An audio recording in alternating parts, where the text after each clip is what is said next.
Fala, meus irmãos, bom dia, paz do Senhor Jesus Cristo. Bom dia, boa tarde, boa noite para quem está me assistindo no período da tarde ou da noite. O vídeo está sendo gravado pela manhã. Nós vamos fazer uma breve exposição do livro do Apocalipse. Hoje nós entraremos no versículos número 10 a 20. É uma breve introdução às cartas destinadas às igrejas da Ásia Menor, que hoje é chamada de Turquia. Então vamos lá, sem delongas, porque eu quero fazer um vídeo bem curto. E dentro desse vídeo, irmãos, eu quero estar mostrando para os irmãos que é possível que nós estudemos a palavra de Deus, às vezes sem recurso. Apesar de eu ter os recursos, apesar de eu ter fontes, eu quero mostrar para os irmãos que é possível a gente extrair alguma coisa da palavra, mesmo sem recursos. Que tem pessoas, às vezes, que não tem dinheiro para fazer um curso teológico, não tem dinheiro para comprar um livro. Se tiver, muito bom, compre, invista dinheiro. Se você puder, maravilha. Palavra de Deus, aprender sempre bom. E quanto mais profundo, quanto mais conhecimento você tiver, melhor. Mas se você não tiver, não desanime por isso. Não desanime. Todo estudo teológico que você vê veio da palavra. O sistema teológico, os cursos de teologia, nada mais nada são do que alguém que estudou a palavra e foi criando os sistemas teológicos. Então você tem tudo mastigado ali. Mas se você puder estudar também e ver com seus próprios olhos, esmiuçar com seus próprios olhos, ao invés de pegar as coisas mastigadas, você vai aprender também muito melhor. Então, por mais que você tenha condições de fazer o curso, investigue, estude, desmiúce por conta própria. Com certeza Deus também vai trazer muitas coisas a vocês. Então, Apocalipse, capítulo de número 1, versículos de número 10 a 20. A Bíblia que eu estou lendo aqui é a Bíblia TB, tradução brasileira, uma tradução que eu gosto muito. Fui arrebatado pelo Espírito no dia do Senhor, e ouvi por detrás de mim uma grande voz como de trombeta. Então, sobre o versículo 10, é só uma breve introdução às cartas, que a gente vai estudar essa parte mais do dia do Senhor, do arrebatamento, milênio, tribulação e grande tribulação, bodas do Cordeiro, as duas testemunhas. A gente vai deixar para estudar depois que a gente passar esse período das cartas que está no capítulo de número 2 e capítulo de número 3. Quando a gente entrar do capítulo de número 4 em diante, que a gente vai ter a visão do livro selado, a gente vai começar a entrar com um pouco mais de profundidade nesse período propriamente dito, tá bom? Então vamos lá. Fui arrebatado pelo Espírito. Na versão João Ferreira de Almeida vai estar achei-me em espírito. Na verdade, a Bíblia TB ela traz uma versão muito boa, porque quando a gente vai pesquisar nas línguas originais, nós vamos entender que esse achei-me em espírito é realmente um arrebatamento de espírito que João teve quando ele estava em Patmos, ou seja, ele estava em êxtase. O Senhor arrebatou o seu espírito para que ele contemplasse, para que ele visse os acontecimentos vindouros da sua época, né? Então, ele foi arrebatado, ou ele foi tomado em espírito. Então, o corpo dele estava na terra, mas o espírito estava contemplando as coisas de Deus. Ele fala que foi arrebatado pelo Espírito, no caso aqui o Espírito de Deus, Espírito com um E maiúsculo, né? O Espírito de Deus, no dia do Senhor. Aqui nós temos 3 linhas para se seguir, tá? Algumas pessoas acham que esse dia do Senhor foi o dia do juízo, né? Ele foi arrebatado pelo Espírito ao dia do juízo. Que dia do juízo? Vou deixar aqui as passagens ou as referências para os irmãos poderem acompanhar. Joel, capítulo 2, versículo 11, 31. Sofonias, capítulo 1, versículo 14. Malaquias, capítulo de número 4, versículo 5. Atos, capítulo de número 2, versículo de número 20. 1 Coríntios, capítulo de número 5, versículo 5. 2 Coríntios, capítulo de número 1, versículo 14. 1 Tessalonicenses, capítulo de número 5, versículo de número 2.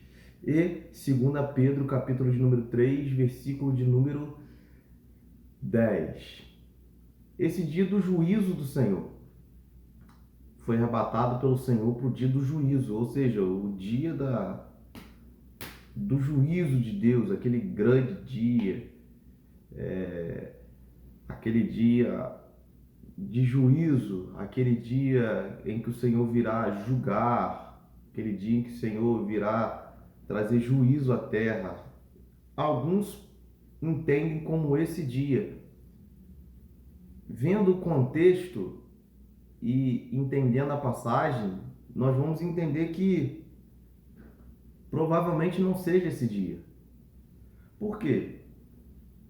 Ele foi arrebatado pro dia do Senhor. Só que o contexto vai nos mostrar que o dia não era esse dia. Era o dia que o Senhor ressuscitou. Ressuscitou e subiu aos céus. Então, com o entendimento que eu tenho,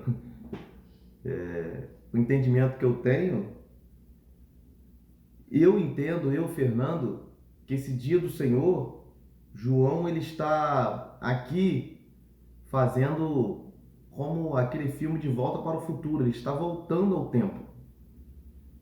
Aqui ele já não está mais no futuro, aqui ele está vindo para o passado. Porque eu entendo que esse dia do Senhor é o dia domingo. Diferente do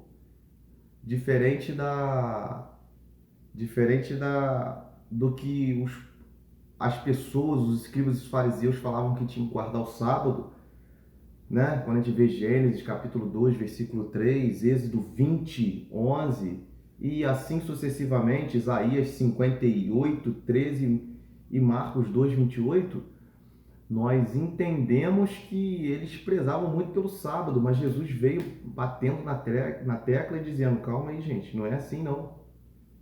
E quando nós vamos para a Bíblia, nós vamos ver que o próprio Cristo, ele ressuscitou no domingo.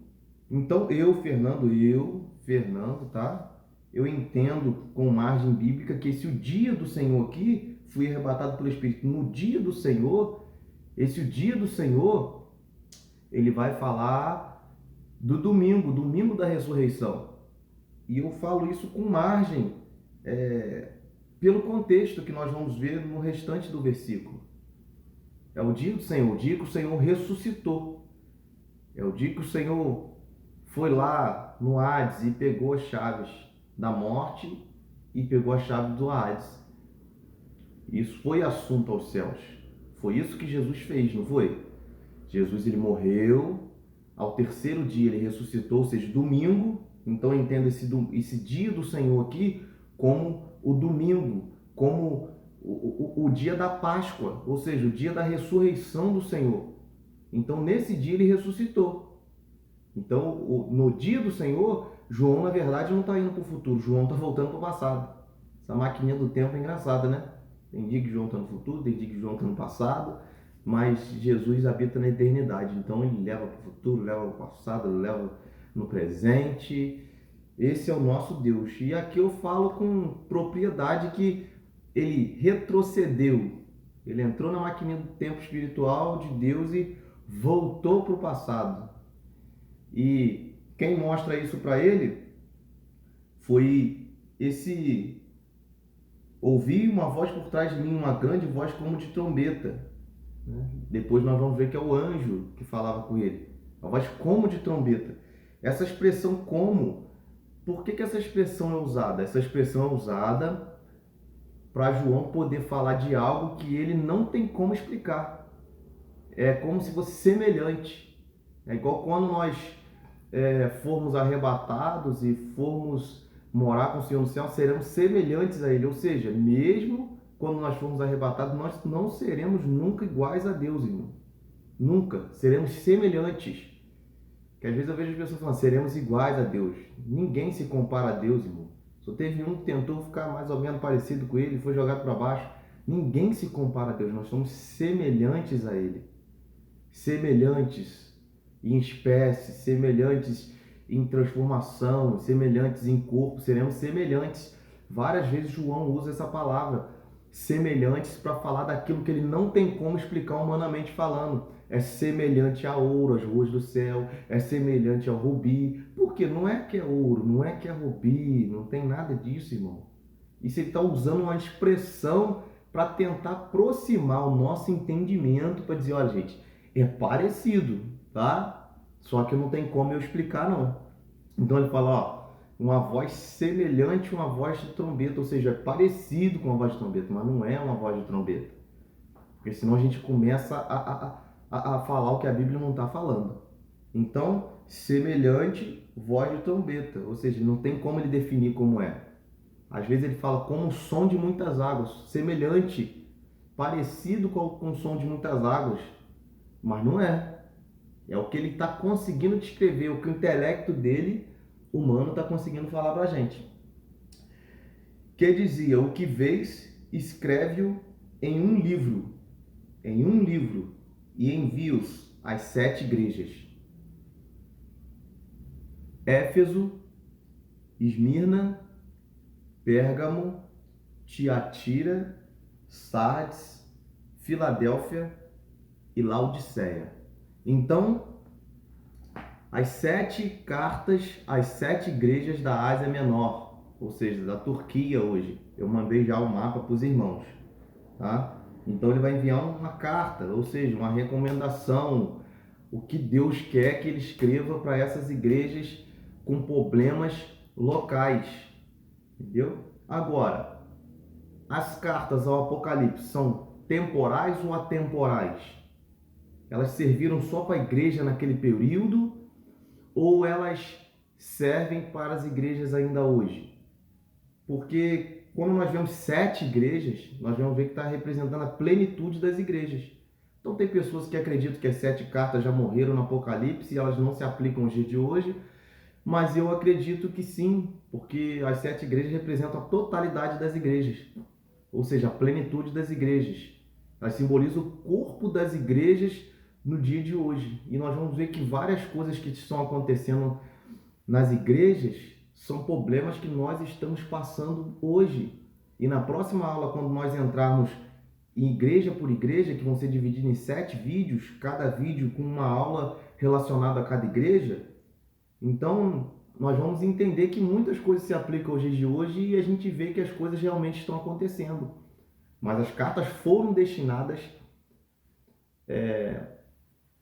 a princípio para as igrejas, né? As igrejas antigas fundadas por Paulo, e acredito que as aplicações delas em um mundo espiritual representando a plenitude ou a totalidade das igrejas hoje, elas se aplicam também a nós, tá bom? Então, acredito que os ensinamentos e o que aconteceu naquela época está acontecendo hoje, então a aplicação que nós fazemos a respeito das igrejas no passado também podem ser aplicadas hoje. Eu acredito de uma maneira muito forte que Deus já tenha deixado essas cartas para a gente poder aplicar também nos dias de hoje, que ele saberia que a igreja nos dias de hoje estaria passando por situações semelhantes. Então, para mim, elas foram temporais, elas foram para aquelas épocas, mas elas também são atemporais, elas servem para os dias de hoje.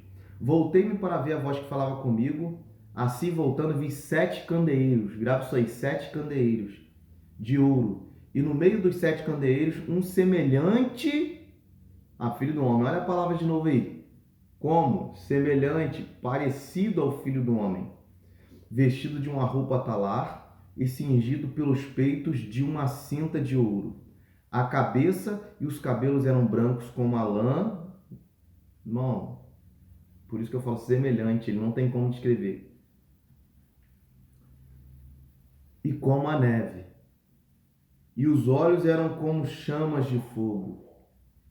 Os pés eram semelhantes de latão polido, como se fosse derretido na fornalha. A voz era como a voz de muitas águas. Tá percebendo? Que ele usa a palavra semelhante. A gente não vai chegar no céu e vai ver um Cristo com cabelo branco, com olhos de fogo, com pé de latão. Aqui o que ele estava conseguindo descrever, semelhante. Tá? Sei que tem gente aí que já vai, às vezes já vai ficar falando, esse cara tá falando heresia, mas não tem problema não. Isso aí é segundo a mentalidade de cada um. Ele tinha na destra, ou seja, na mão direita, 7 estrelas, sete candeeiros, 7 estrelas. Da boca saiu uma espada de 2 gumes. Que espada de 2 gumes na Bíblia? A palavra. E o rosto era como o sol quando brilha na sua força. Está tentando imaginar um ser assim? Inimaginável, né? Porque semelhante. Quando o vi, caí aos seus pés como morto. Nem quando nós formos transformados, nem quando nós formos arrebatados, é impossível nós sermos iguais a Deus, seremos parecidos, semelhantes. E eu acredito que nem em sua plenitude ele vai ter como se mostrar pra gente. Veja, olha só. Quando vi, João estava em espírito, hein? Ele não estava em carne, não. Quando vi, caiu aos seus pés como morto. E ele pôs a sua destra sobre mim, ou seja, a sua mão, dizendo, não temas. João caiu em temor. Eu sou o primeiro e o último. Olha o que eu falei aqui sobre fui arrebatado pelo Espírito no dia do Senhor. Agora a gente vai fechar aquela partezinha que a gente leu no começo. Eu que vivo.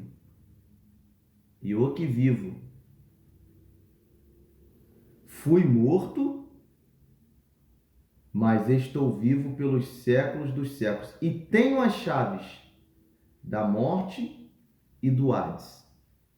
Perceba, ele é o primeiro e o último, né? Quando a gente vai estudar isso aí, a eternidade de Deus, a gente vê que todas as coisas foram feitas por ele, sem ele nada do que foi feito se fez. Então, antes da terra ser formada, ele já era. Ele é o último, tudo encerra nele. Ou seja, o centro do evangelho é Jesus. Aqui já está a prova cabal disso. Tudo começa nele, termina nele, tudo é para ele, por ele. Não é por causa de mim, não é por causa de você, não é por causa do pastor. É tudo por causa dele. Ele é o primeiro, ele é o último. Tudo começou por causa dele, tudo vai terminar por causa dele. O centro do evangelho é ele, o centro da nossa vida é ele, da nossa casa é ele, o centro do mundo, tudo, irmãos. Tudo, todas as coisas apontam para Jesus, ele que é o alvo de Hebreus 12, ele que é o autor e consumador da nossa fé, ele que é o nosso Salvador, o nosso perdoador, ele que é o Santo de Israel, ele que nos lava de todo pecado, ele que nos deu passagem ao céu, a salvação veio por causa dele, o céu veio por causa dele, o perdão veio por causa dele, então tudo é por ele, para ele e por ele. Então ele é o primeiro, é o último e o que vive. Olha, ele fala, eu fui morto, está no passado. Ele foi morto, então ele não está mais pregado na cruz. A cruz agora está vazia. É igual aquele louvor do Kleber, cruz vazia, a cruz está vazia, irmão. A cruz está purinha, ele não está mais lá. Desculpa aí, mas ele não está mais na cruz. Já ressuscitou. Agora está só um pedaço de madeira velha, vazia, que se bobear nem existe mais. Mas eis que estou vivo pelos séculos dos séculos, ou seja, pela eternidade, aquilo que a gente falou, da eternidade de Deus. E tenho as chaves da morte e do Hades. Ou seja, quando a gente vê lá em Mateus, Marcos e Lucas, nós vemos que Cristo ressuscitou e quando ele ressuscitou, ele foi lá, né, pegar as chaves.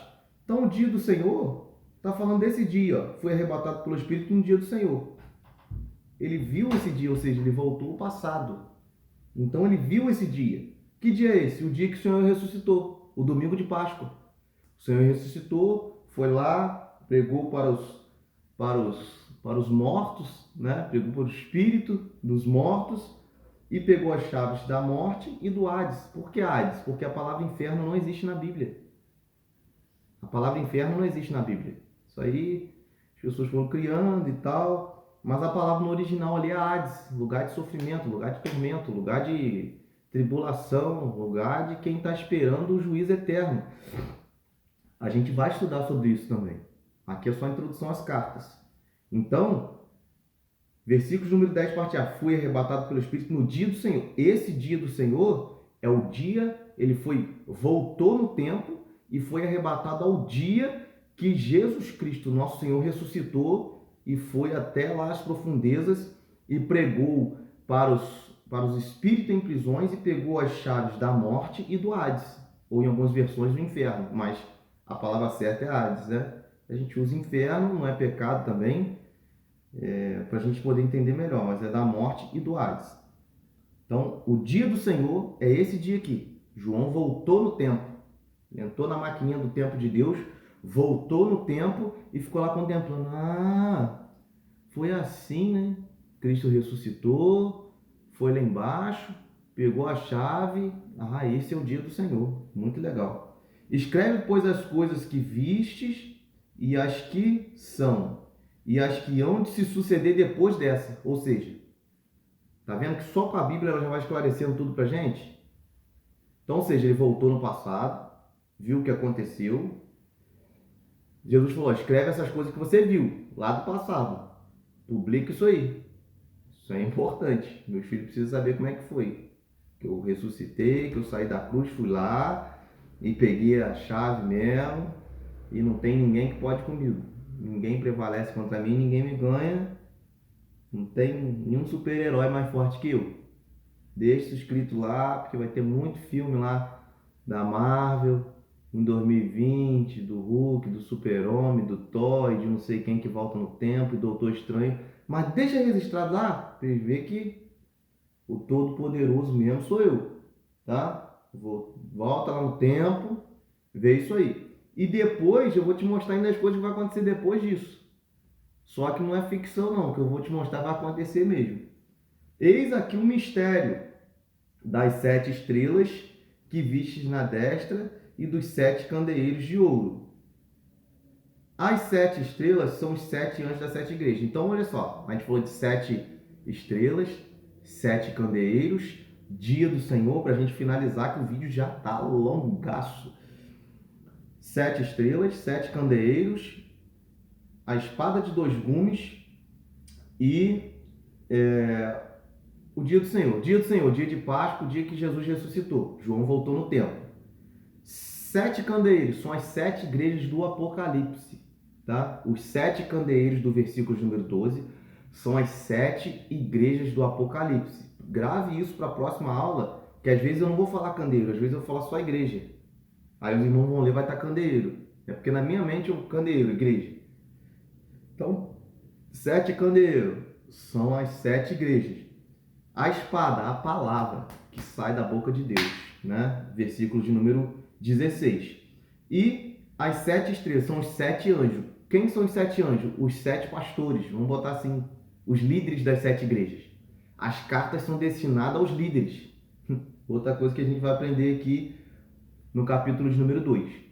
Então, 7 estrelas são 7 pastores locais, os líderes da igreja, 7 líderes da igreja. 7 candeeiros, as 7 igrejas.